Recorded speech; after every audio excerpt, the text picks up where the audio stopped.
सरकार ने पहले अग्निवीरों की भर्ती निकाली, यानी कि संविदा पर सैनिकों की भर्ती निकाली। अब पुलिस भी उसी रास्ते पर है और स्वयं सेवकों की भर्ती कर रही है।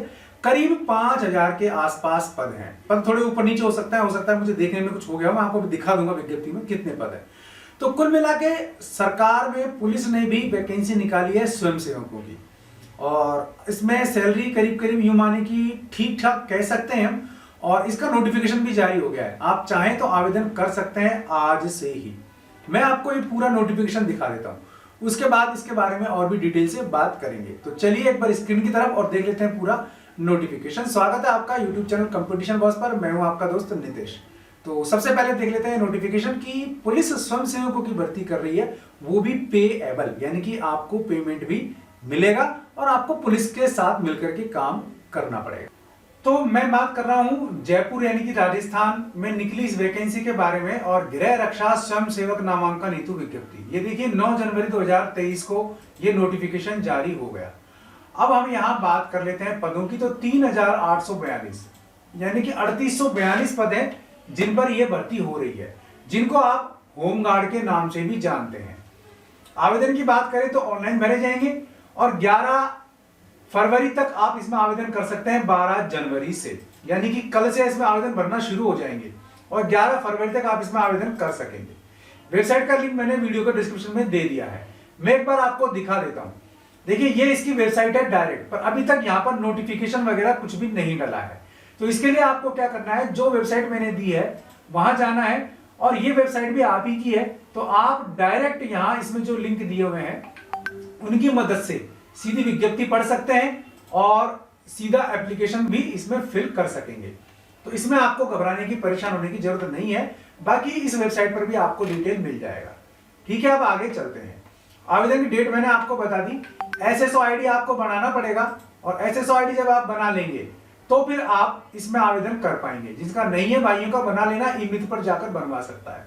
ठीक है, अब हम इसमें नीचे आते हैं। अब नीचे चलेंगे तो इसमें बाकी डिटेल दिया हुआ है। इसका जो पूरा पोर्टल है वो मैंने डाला हुआ है। फीस की बात करें तो 250 रुपए ली जाएगी सामान्य और ओबीसी से, एससी एसटी ईडब्ल्यूएस और एमबीसी से ली जाएगी 200 रुपए। इसमें महिलाएं भी, यानी कि मेरी बहनें भी आवेदन कर सकती हैं। सबसे बड़ी बात, इसमें कोई एग्जाम नहीं होना, आपकी डायरेक्ट मेरिट बनेगी, लेकिन आपका फिजिकल होगा। तो फिजिकल और आपकी मेरिट बनेगी इस हिसाब से जो मैं आपको नीचे बता रहा हूं। ठीक है, अब यहां देखें पदों की संख्या मैंने आपको बता दी, तो ये डिटेल बताने में काफी टाइम लग जाएगा। आप इसको देख लेना कितने पद किस कैटेगरी में है, उसी हिसाब से आवेदन करना है। एक बात और, आप जिस भी कैटेगरी में आवेदन करें और जहां भी आवेदन करें, तो आपके 25 किलोमीटर के एरिया में, जिस कंपनी में आप आवेदन करेंगे उस कंपनी के, भाई इनमें भी कंपनियां होती है, प्लाटून कंपनियां इस तरीके की, तो उसके 25 किलोमीटर के रेडियस का आपका मूल निवास होना जरूरी है। ठीक है, क्लियर है। ये इसमें आरक्षण है। एससी को 16%, एसटी को 12%, ओबीसी को 21%, ईडब्ल्यूएस को 10% और एमबीसी को 5% मिलेगा। महिलाओं के लिए इसमें अलग से व्यवस्था की गई है, 30% आरक्षण मिलेगा क्षैतिज रूप से। ठीक है, अब यहां नीचे हम देख लेते हैं, भूतपूर्व सैनिकों के लिए भी आरक्षण इसमें दिया गया है। अब हम और नीचे आते हैं तो इसमें पूरा डिटेल है। मानदेय यानी कि सैलरी कितनी मिलेगी 2023 में, होमगार्ड की सैलरी राजस्थान में कितनी है। अगर मान लीजिए आपका सिलेक्शन होता है होमगार्ड के रूप में, तो आपको 693 रुपए प्रति दिन मिलेंगे, और अगर मान लीजिए आपका सिलेक्शन होता है चतुर्थ श्रेणी कर्मचारी के रूप में, तो आपको 590 रुपए प्रतिदिन दिए जाएंगे। तो 2 कैटेगरी में भर्तियां की जा रही है। क्लियर है, 5 साल के लिए भर्ती होगी और उसके बाद फिर आपका पुनः रजिस्ट्रेशन करवाना पड़ेगा, दोबारा से ये सब प्रोसेस होगा। क्लियर, तो इसमें आपको छूट भी दी गई है पात्रता में, योग्यता में। तो ये सब आप देख लेना, मूल निवास आपका बना हुआ होना चाहिए, ये क्लियर रखना है।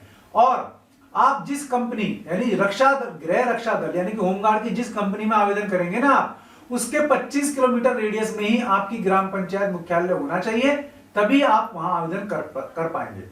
8th क्लास इसमें पास जरूरी है, यानी कि इसकी शैक्षणिक योग्यता की बात करें तो 8वीं पास है।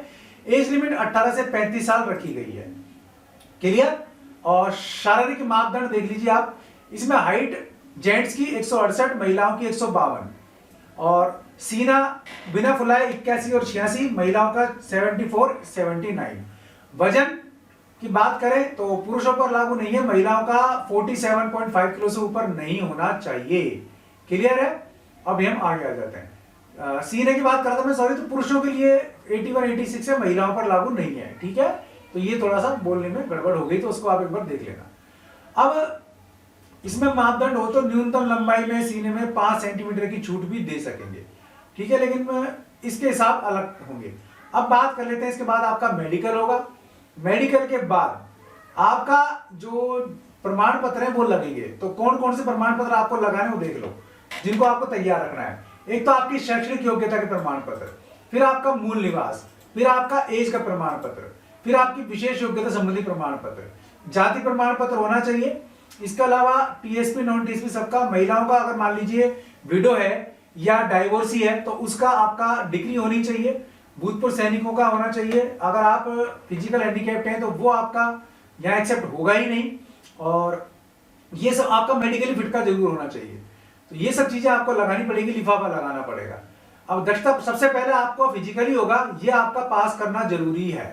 तो देख लीजिए, फिजिकल में दौड़ के 15 अंक है, 1000 मीटर की दौड़ है, 3 मिनट 30 सेकंड में कर लेते हैं तो 15 अंक मिलेंगे, फिर आपके कम होते चले जाएंगे। ऐसे महिलाओं की है, 800 मीटर की दौड़ है, 3 मिनट 30 सेकंड में कर लेते तो 15 अंक मिलेंगे, बाकी कम होते चले जाएंगे। इस प्रकार आपका चेन अप, गोला फेंक वगैरह की प्रतियोगिताएं भी होनी है, तो ये आपको क्लियर करनी पड़ेगी। अब एनसीसी अगर आपके पास है तो ए प्रमाण पत्र के 2 अंक हैं, बी के 4 है और सी के आपके 6 अंक हैं, तो इसमें आपको बेनिफिट मिल जाएगा। भाई ये विशेष योग्यता है और इसके अधिकतम 20 अंक हैं, ये मेरिट में बहुत बिलोंग करेगी, ये ध्यान रखना। अगर आपने RSCIT का कंप्यूटर कोर्स इनमें से दिया हुआ कोई सा भी कर रखा है तो आपको 4 अंक मिलेंगे। अगर आपने कोई डिप्लोमा किया हुआ है NCVT से मान्यता प्राप्त तो 3 अंक मिल रहे, खेलों का आपको 4 अंक मिल रहे, और स्काउट के जो है वो भी 4 अंक है, और हल्का भारी मोटर वाहन चालक है तो 4 अंक है। तो 20 अंक से अधिक आपको ये नहीं दिए जाएंगे। अब देखो, चौथा चरण आपका होगा 5 अंक का, जिसमें आपका मौखिक व्यक्तित्व परीक्षण होगा, मौखिक यानी कि आपका इंटरव्यू होगा, एक तरह से वाइवा। कुल 50 अंक होंगे, जो किस प्रकार डिवाइड है, आपका जो फिजिकल होगा उसके 25 अंक है, ठीक है। विशेष योग्यता उसके 20 अंक है, मैं बता चुका विशेष योग्यता क्या है। मौखिक व्यक्तित्व परीक्षण उसके 5 अंक है, कुल 50 अंक है, जिनमें से आपकी ये सब टेस्ट होंगे और आपका मेरिट इसी से बनेगा। अब यहां बहुत बड़ा पेच है भाई, मेरिट के बाद चयन सूची कैसे बनेगी। पहली बात तो शारीरिक दक्षता परीक्षा, विशेष योग्यता, मौखिक व्यक्तित्व परीक्षण, यानी कि इन सब में मान लीजिए कोई बंदा ऐसा है जिसके इन सभी में मिलाकर के अंक बराबर आ रहे हैं 2 बंदों के, तो सबसे पहले सिलेक्शन किनका करेंगे वो लोग सबसे पहले सिलेक्शन उस बंदे का करेंगे जो उस कैटेगरी में होगा, ठीक है।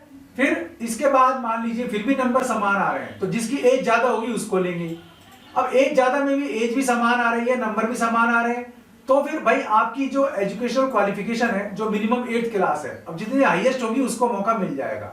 अगर यहां भी मान लीजिए नंबर भी समान है, ये भी समान है, तो फिर क्या होगा, फिर आपका जो शैक्षणिक, फिर इसके बाद आपका प्राप्तांक समान रहते हैं तो उसमें मेरिट, हाँ, फिर इसमें आपकी अंग्रेजी वर्णमाला के अनुसार मेरिट बनेगी, तो नाम आपका अलग अलग होगा, तो उसके हिसाब से आपका सिलेक्शन होगा। यहां भी कुछ होता है तो इससे आगे नहीं दिया गया, तो काफी एक इसमें घोष बहुत बड़ा यहाँ किया हुआ है, तो ये थोड़ा एक बार देखने वाली बात होगी। बाकी आपको ये सब चीजें बनवानी पड़ेगी। होमगार्ड के लिए आपको तैयारी कर लेनी चाहिए, और ये पूरा पढ़ लेना, ये हिंदी में ही है, वरना वीडियो बहुत लंबा हो जाएगा, मैं बनाने बैठ गया तो इसलिए हर चीज यहाँ बताना संभव नहीं होता। लिंक दिया है वीडियो डिस्क्रिप्शन में, सब कुछ हिंदी में है, आप भी पढ़ना। मैंने आपको मैक्सिमम चीजें बता दी हैं जिससे आप आवेदन भरने लायक तो हो ही जाएंगे। तो भाई आप होमगार्ड के जवान बनना चाहते हैं तो वैकेंसी आ गई है, और 3800 से कुछ अधिक पद हैं, इसमें आवेदन कर सकते हैं। इसमें सैलरी कोई आपको मंथली नहीं मिलने वाली, आपको जितने दिन ड्यूटी कराई जाएगी एज ए होमगार्ड तो आपको 693 पर डे के हिसाब से पेमेंट किया जाएगा। और अगर मान लीजिए आप 4th क्लास वगैरह के लिए सेलेक्ट होते हैं तो आपको 590 रुपए पर डे के हिसाब से पेमेंट किया जाएगा। तो कुल मिला के आपकी ड्यूटी रात में पहरा देना, इलेक्शन करवाना, क्योंकि राजस्थान में इलेक्शन होने वाले हैं, इसलिए राजस्थान गवर्नमेंट ने वैकेंसी निकाल दी, वरना काफी टाइम से अटकी हुई थी। इलेक्शन करवाना और रात में गश्त वगैरह लगाना, या कहीं नाकों पे या टोल टैक्स वगैरह पे यहाँ आपकी ड्यूटी लग जाती है, इस तरीके के काम होते हैं होमगार्ड के।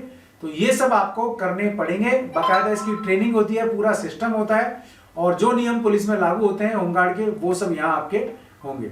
उम्मीद है वीडियो पसंद आया होगा, पसंद आया तो लाइक और शेयर जरूर करें, चैनल पसंद आया सब्सक्राइब कर लें, बेल आइकन दबा देंगे आप तो वीडियोस के नोटिफिकेशन आपको मिलते रहेंगे। आज के लिए इस वीडियो में बस इतना ही, ऐसे ही किसी यूजफुल वीडियो में फिर मिलूंगा, तब तक के लिए नमस्कार।